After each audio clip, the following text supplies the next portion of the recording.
Okay, let's dive into this. Welcome to today's explainer. We are unlocking the secrets behind a truly authentic, incredibly rich Thai classic, pineapple curry with mussels. For anyone who absolutely loves Thai food, this dish is literally a masterclass in flavor balancing. But I get it, making it from scratch can feel a bit intimidating, especially if you aren't super familiar with traditional Thai cooking techniques. Well, scratch that worry. We're breaking down a fantastic, authentic culinary approach to show you exactly how to achieve that perfect, creamy, intensely flavorful curry right in your very own kitchen. To make this foolproof, here is our roadmap for the explainer. First, we'll prep the core ingredients. Second, we'll master the curry paste. Third, we'll uncover the coconut milk secret. Fourth, balancing the Thai flavors. And finally, proteins and final touches. We're breaking this whole complex process down into 5 super manageable steps. All right, part 1, prepping the core ingredients. Let's start by building our foundation because a truly great Thai curry is all about the prep work. For our core lineup, you're going to need about 300 grams of pineapple, all cut into nice bite-sized pieces. Now, pay special attention to this. Pineapple holds a massive amount of natural water. Even if you try to press it, it retains moisture. And honestly, that water is going to become a totally crucial part of our curry broth later on. Next up, we have 200 grams of mussels. You want to make sure these are completely deshelled, thoroughly cleaned, and then safely tucked away in the refrigerator so they stay cold until the absolute last moment. And finally, our aromatics. We've got vibrant red ginger chilies for that beautiful pop of color and heat, plus kaffir lime leaves. Just roughly tear those leaves to release their incredible citrusy fragrance. Now, what's really interesting about this recipe is that authenticity definitely doesn't mean inflexibility. If you have a seafood allergy, or hey, maybe you just prefer meat, swapping out those mussels for pork, especially a really rich cut like pork belly, is a perfectly authentic traditional Thai alternative. The cooking method stays exactly the same, and the rich fat from the pork pairs just beautifully with the tart acidity of the pineapple. Moving right along to step 2, mastering the curry paste. This right here is the fiery, aromatic heart of our dish. Okay, so if you go to a traditional Thai market, you can actually buy fresh coconut milk that's already separated into the thick cream and the hang kathi, which is the thin, watery milk. But since most of us are using standard boxed coconut milk, which only comes thick, here is the ultimate insider trick to adapt it. You simply mimic that traditional thin hang kathi by taking a pot, adding 1 glass of plain water, and then mixing in just a tiny splash of your thick boxed coconut milk. The order of operations for frying the paste is everything. You absolutely cannot just dump everything in at once. Step 1, get that water and splash of coconut milk heating up in your pot.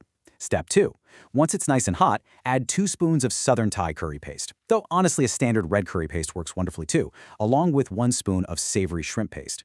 In step 3, this is absolutely crucial. You must stir fry and dissolve this paste directly into the hot, thin liquid. As you stir, the heat is going to awaken all those complex herbs and spices. Just keep going until your entire kitchen fills with this intense, mouth-watering, fiery aroma. The very second that curry paste hits peak fragrance, boom, in goes the pineapple. So why so early? Well, as the pineapple hits that hot, spicy base, the heat immediately starts breaking it down. The fruit begins to sweat, releasing all of those natural sweet and sour juices directly into the pot. This beautifully fragrant liquid essentially creates the entire body of your curry broth. Step 3, the coconut milk secret. Let's solve one of the absolute most common mistakes people make when cooking Thai curries at home. And this brilliantly illustrates the whole trick. The golden rule of coconut milk management comes down entirely to heat. If you aggressively boil your curry, the intense heat actually causes the natural fats in the coconut milk to separate from the water. This is what's called breaking the coconut milk, and it leaves this oily slick floating on top of your dish. But for this specific recipe, we want a rich, creamy, unified texture. The secret? Gentle simmering and holding back the vast majority of your thick coconut milk until the very end of the cooking process. Step 4, balancing the Thai flavors. With our creamy base simmering away, we get to play with that delicate harmony of sweet, salty, spicy, and sour. But wait, hold on a second. Before you even think about reaching for the salt or sugar, remember this golden rule. Taste before you season. Think about it. Every single pineapple is different. Some are incredibly sweet. Others are super tart. Because the pineapple has been actively boiling in your broth, it's already completely altered the flavor profile. You have to taste the base right now to figure out exactly where you're starting from. So, the crucial point is understanding how these specific seasonings interact to create balance. Generally, you'll want to add about 2 spoons of fish sauce for that unmistakable rich umami punch. Add just a pinch of salt to provide a deep, grounded savoriness, and a teaspoon of seasoning powder. Now pay close attention to the sugar.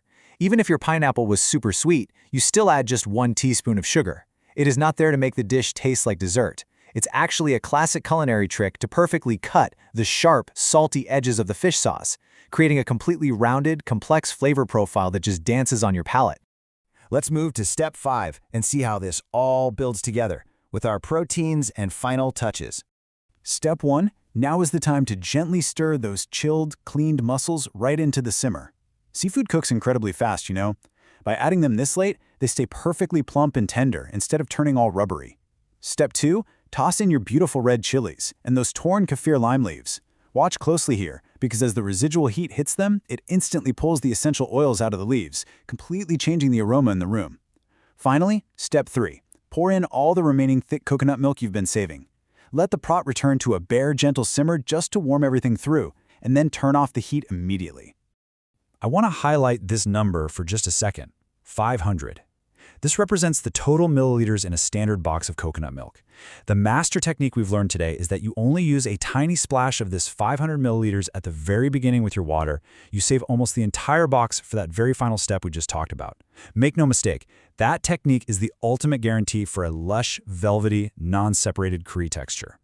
And just like that, you've created a culinary masterpiece. You now know exactly how to prep the aromatics, how to properly fry the paste in sequence, how to manage your coconut milk without breaking it, and how to expertly balance those iconic sweet and salty Thai flavors. But honestly, the real beauty of this foundational technique is that it's just the beginning. You've officially mastered the authentic Thai pineapple curry base. So, what local ingredients will you experiment with next? Maybe swap the mussels for some roasted duck, or perhaps try a local seasonal fruit instead of pineapple? The possibilities are literally endless. So get into the kitchen and make it your own.